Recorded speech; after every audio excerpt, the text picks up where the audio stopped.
네, 안녕하세요. 예스맨입니다. 여러분들의 구독과 좋아요로 이 채널이 유지되고 있습니다. 영상 속도는 1.5배를 추천드리는 바이고요. 이번에도 어떤 소식이 나왔는지 같이 한번 내용을 보도록 하겠습니다. 네, 카플란 텔러스 연은 총재가 고용 인플레 목표 달성 시 통화정책 정상화 필요성을 언급을 했다라는 내용이 있는데요. 연말 인플레는 2.25에서 2.5 정도를 보고 있으며 22년도에는 2에서 2.25 정도 낮아질 것이다라는 이야기를 꺼냈습니다. 이 말의 의미는 일시적인 현상으로 올라가긴 하겠지만 다시 낮아질 것 같다라는 이야기로 들리기도 하네요.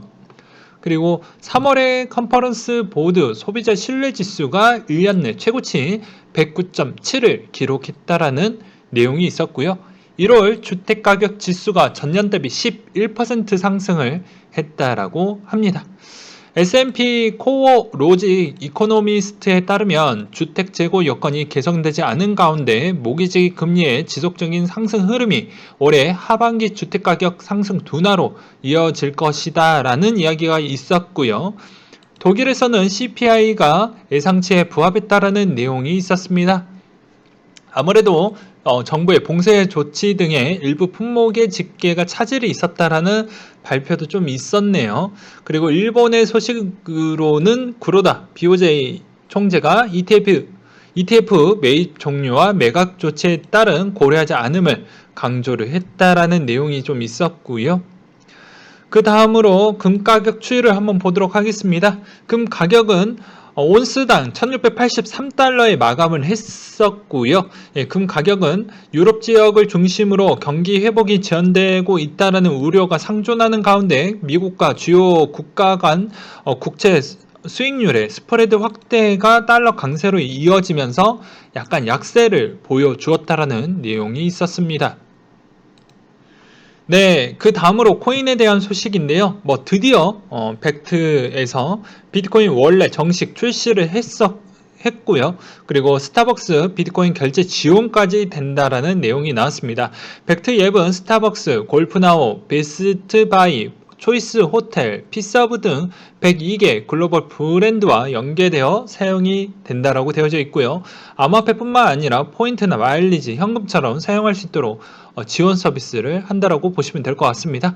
예를 들어서 스타벅스 이용자들이 iOS 스타벅스 앱을 통해 벡트를 연결을 해서 스타벅스 카드를 불러올 수 있게 되고요. 벡트 앱은 다시 비트코인 외에 포인트, 마일리지, 기프트 카드 등 여러가지 형태로도 사용이 된다. 그리고 해당 이미지 그림을 보게 되면 더욱더 이해하기가 편하시겠죠. 아무튼 상당히 좋은 소식이라고 볼 수가 있겠고, 굳이 비트코인이나 코인 시장에 접근 안 하고 계시는 분들 또한 여기에 또 다른 어떤 장치가 또 붙어주겠죠. 추가적인 인센티브가 더 붙어줄 것으로 보여집니다.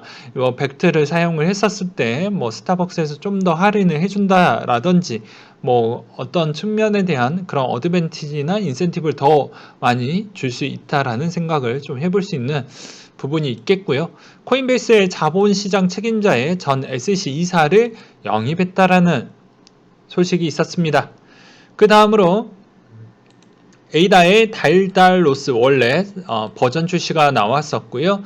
커뮤니티 캐나다 우체국 월급 옵션에 비트코인 추가 제보가 나왔습니다. 네, 되게 재밌죠? 그리고 클레이 시총, 카카오 시총을 추월을 했다라고 되어져 있는데 이거는 기업의 가치 부분인 거고 어떻게 보면 클레이에 대한 시총은 그런 성향도 일부 있긴 하지만 완벽하게 기업과 비슷한 시총으로 착각해서는 절대 안 된다는 점을 다시 한번 말씀을 드리면서 넘어가도록 하겠고요.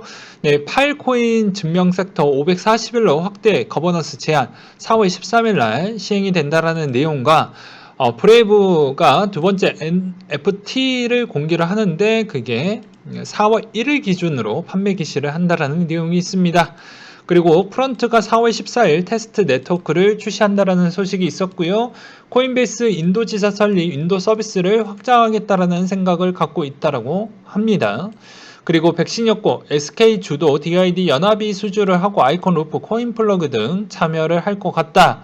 라고 해서 조선 비즈에서 그런 내용이 나왔는데요. 조금 있다가 이 내용에 대한 좀 디테일한 이야기를 좀 다뤄드리도록 하겠습니다.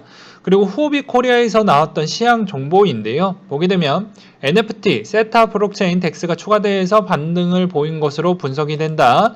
그 다음으로 세타 TV가 새로운 콘텐츠를 홍보하고 NFT의 플랫폼화에 진행 중이기 때문에 점진적 우상향으로 진행할 가능성도 전망이 된다. 칠리즈가 UFC PFL 리그에 런칭한다라는 소식으로 약간 횡보하고 그러니까 더 이상 떨어지지 않게끔 좀 좋은 소식이 나왔다라고 그냥 보시면 될 것 같고요. 디파이 코인 중에 저스트가 좀 강세를 보여주고 있습니다. 아무래도 비트 토렌트에 대한 그 효과로 저스트, 트론 다 어떻게 보면 적절하게 같이 올라가고 있는 형태인 거죠. 그리고 오미세고가 7달러를 돌파하면서 다시 전고점에 향해 상승을 하고 있다 라고 해서 뭐 이런 내용이 있다라고 합니다. 그리고 단독으로 나왔던 기사 내용이 있었는데요. 업비트 운영사가 뉴욕 증권거래소 상장 추진 투자사 젯팟이 나올 것 같다.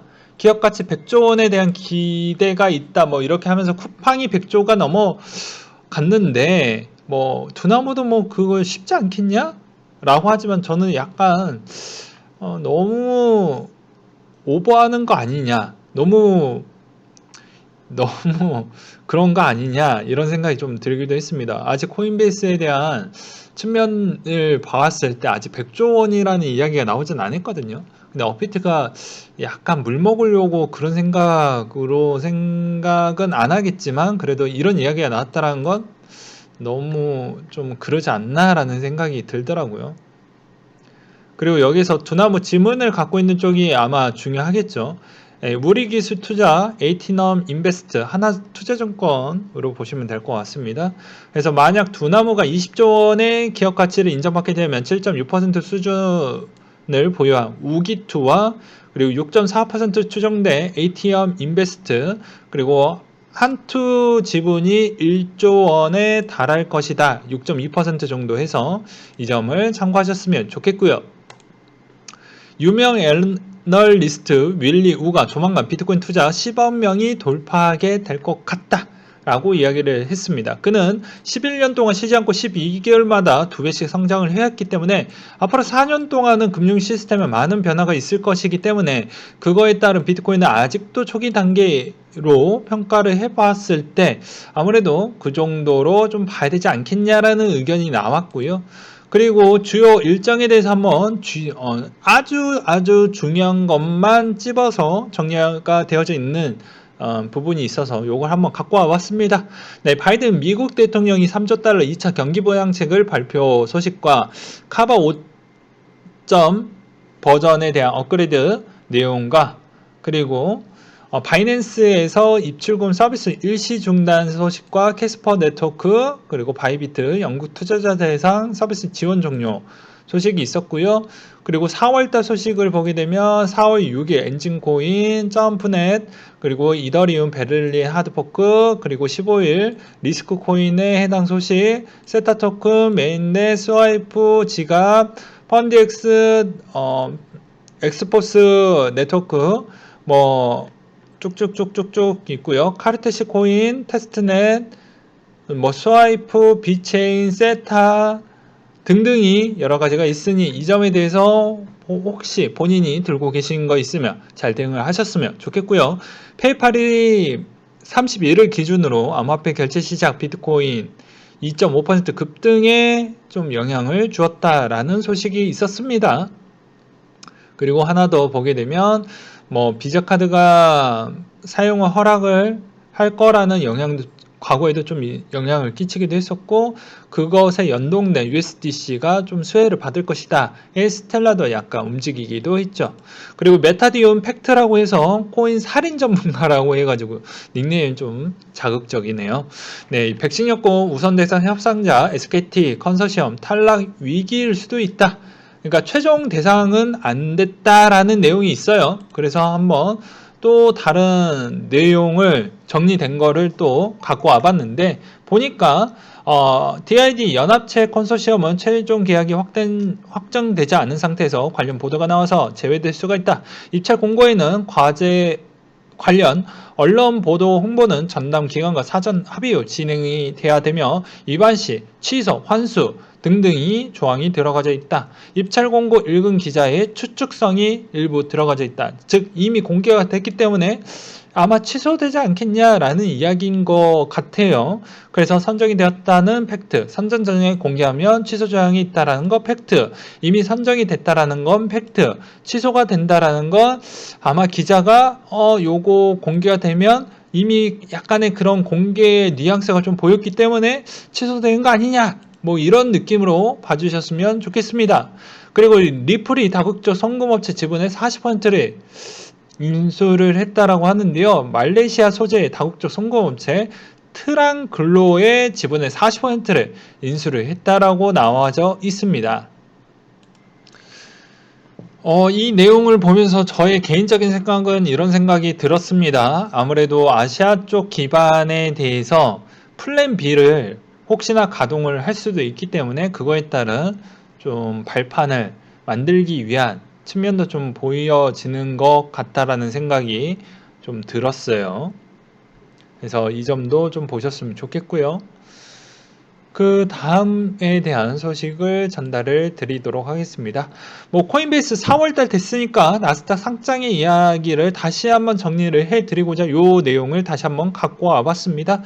기업 공개 부분에서 신주 발행 없이 기존 주주 매도 거래를 시작하는 것을 의미를 한다. 시초가 가격 결정은 국내 첫날 동시효과에 결정이 된다. 즉 여러분들한테 선택을 할 수 있는 부분이 있죠. 직접 코인 거래를 할 거냐, 간접 투자로 인해서 코인베이스의 주식을 살 것이냐, 그건 본인들이 직접 선택을 하셨으면 좋겠습니다. 그래서 만약에 상장이 되고 난 뒤에는 뭐 각자 한번 생각을 해보셨으면 좋겠고요. 이제 보게 되면 4월 초 정도 때 상장이 예정이 잡혀져 있고 실적 대비 매출, 이익률, 순이익률 추이가 나왔습니다. 그리고 추가 팁을 보게 되면 제로엑스의 고문으로 활동하는 프레드 어삼이 코인베이스의 공동 설립자이다 라는 내용도 있네요. 그래서 여기에 스탁이 상당히 정말 우리가 뭐 코인베이스라도 어떻게 해서든 상장을 되었으면 좋겠다라는 바람이 드디어 이루어지는 순간이라고도 볼 수 있는 측면이 되겠죠. 그래서 현재까지 시점으로 보았을 때는 아직 4월 달에 있는 그런 주요 일정 스케줄과 그리고 해당에 있는 대형 여러 가지 소식들을 접목을 했었을 때는 약간의 4월에 약간 눌림목이 나온다고 해도 그거에 대해서 주저하지 않고 계속 모아갔다가 4월에 충분한 수익을 내는 전략으로 가져가 보시는 측면이 전 나을 거라고 생각을 하고 있습니다. 저 또한 그런 전략으로 이번 4월달을 맞이를 할 것이고요. 그렇기 때문에 제 생각대로 만약에 가주면 정말 좋을 것 같은데 또 혹여나 또 다른 형태로도 흘러갈 수도 있을 수도 있으니 그 점에 대해서도 항상 조금이라도 생각을 가져가 주셨으면 좋겠습니다. 근데 대부분 뭐 경기 부양책은 계속 진행이 되어 가고 있는 실정이고 그리고 여러 가지 소식도 4월 달에는 나쁜 게 별로 없기 때문에 아무래도 방향성은 좋게 좋게 흘러가지 않을까라는 그런 생각은 드네요. 아무튼 이런 내용을 듣고 여러분들도 여러분들 생각하는 힘을 좀 키우셔서 각자 결정을 잘 내리셨으면 좋겠습니다. 네, 이상으로 마치도록 할게요.